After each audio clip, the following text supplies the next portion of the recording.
Hello, you lovely people. Welcome to the channel. It's Rad, and in this video, you can watch your star sign forecast for the week July 14th to July 20th, 2025. And if you happen to be interested in a personal reading, you can always go to my website, which link you can find in the description down below, and you are seeing it onto your displays right now. And have a look at my very front page, all the list of my services and also their pricing. Now, with that said, let's jump right away to your forecast. This forecast is going to cover Taurus Sun, Moon, and also Taurus rising. So if it happens that you are born under the Taurus sign, then the reading will show the things that you're going to go through moving through your week. And if it happens that your moon is in Taurus, then you can take from the reading how you're going to feel going through your week. And finally, if it happens that your rising sign is Taurus, then you can take from the reading how is going to be the best way dealing with stuff around. And so obviously, guys, watching and girls, watching for all three, should give you a pretty good idea what week you do have ahead. So with that said, enough shuffling, let's do the cut and kind of see what you got here. Right, okay. So the first card describes the environment that your week is going to go under.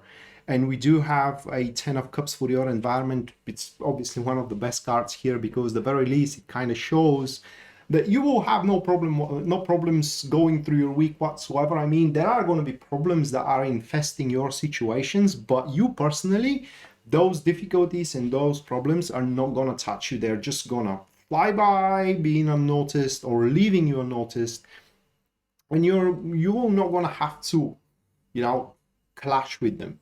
Additionally to it, for one or another reason here, Taurus says, you will happen to be satisfied with how things are turning out in about every single front in your life. Love life, career, there may not be a very big advance, I'm not saying that, but you are going to end up being happy and being satisfied of how things are turning out. And in many fields of your life, either slowly, progressively, or all of a sudden, that field of your life is going to start worth living again, living through it to its pretty much fullest. And one last thing here, although this is a very, I don't know even how to put it into words. It's very seldom manifestation of 10 of Cups. And it manifests that way when someone is particularly greedy about something. Then 10 of Cups represents, in these particular cases, the that part of the human nature that always wants more. It's kind of like an insatiable hunger for one thing or another. You think that one thing is going to make you happy, you acquire it, it makes you happy for about a couple of hours, maybe a week, and then you move on to the next thing. So you can one can never settle down for anything, and thus having their lives having no happiness in them whatsoever, not being saturated with the happiness. So the environment is going to give you everything you need to be fulfilled, satisfied, and feel the worth of life. But you need to have the eyes for it. If your eyes are insatiable, you are never going to be able to, at least throughout the week, of course, you won't be able to end up happy and fulfilled at some point. Now, what is going to hold you back? What is going to work against you? Now, this is a person here. We have a Queen of Cups, and the additional card to the Queen of Cups, that is a 10 of Swords that we do have. So a passive neutrals in that particular position. It is a person who is used, that you do depend on them, or your happiness kind of depend on them, and now them seeing you being happy elsewhere, being happy by yourself, being just, fulfilled from different stuff than what this individual here can offer you and can give you. It kind of drives them a bit of nuts, and they are considering some kind of an ultimatum that they're going to give you, whether you're gonna quit your job or I am leaving, or whether you're gonna quit your boyfriend or I am leaving. You have to choose me or them, and that kind of things. Now, the good stuff about the Queen of Cups being as a person in that position is that they are going to be discreet about it.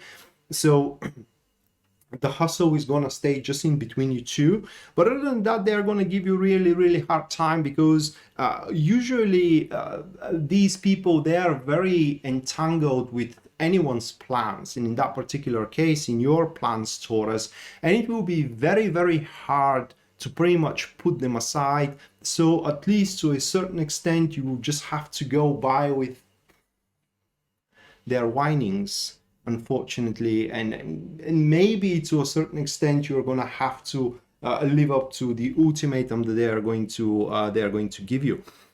The third card here, oh my god, that is such a round turn. 10 of Pentacles, third card. What is going to help you? Now, I am taking back my words on that you are going to have to, because the 10 of Pentacles, it represents independence. Okay, it does represent independence. This is because the old man lived his life, worked very hard, and now he does have his own estate to rule however he sees fit. So you are gonna, and you can accomplish your independence from the Queen of Cups. You can basically toss her aside, or toss him aside, because it could be also a man, and enjoy the riches, and the emotional fulfillment that the week has to offer at work and at your personal life. In fact, this Queen of Cups, it is most likely an energy leech, an energy vampire, how some people call it. Because if it isn't about them, it's bad, and they are making sure that you are guilty of being happy without them, and so on and so forth. Just please, Taurus, don't fall for that. Now, additionally to it, everything that you do deal with going through your week, you're gonna find very comfortable to handle. And to top it all off, here, there are gonna be old people coming into your life. I mean, old people as an old acquaintances and old friends. People from your high school, people from your childhood, they are going to reach out, try to make contact. And doesn't matter the terms that you have ended up with them, it will benefit you a lot if you at least listen them through what they do have to say. And the final card here represents how the week is going to wrap up for you. Four of Swords, it does says that you're going to establish communication with at least few of these people, as you're going to find them rather loyal, and also a very rare quality in them, or a very rare quirk. As much as they are loyal, that much as they are going to be objective as well. So if they can criticize you for something, doesn't matter that they're loyal, doesn't matter that they love you, they will criticize you for it. And so through these fruitful discussions that you're going to have towards the end of the week with these people that you're going to meet, which are old acquaintances of yours, you're going to come up to some quite of a good solutions to the difficulties that you are facing on day-to-day basis. And that will allow you to finally catch up your breath. Take some time for respite. And not having to worry that tomorrow you have to face the next crisis, because you're going to have the answer already before you even face it. So that said, Taurus, that was your weekly reading. Hopefully you do enjoy it and you do liked it. And if you did, you can subscribe to the channel if you haven't already. Leave a like. Comment on the video as well if you do like that format of reading. If you think that this reading can help someone you know, you can share it with them as well. And hopefully we're going to see each other next time. Until then, bye.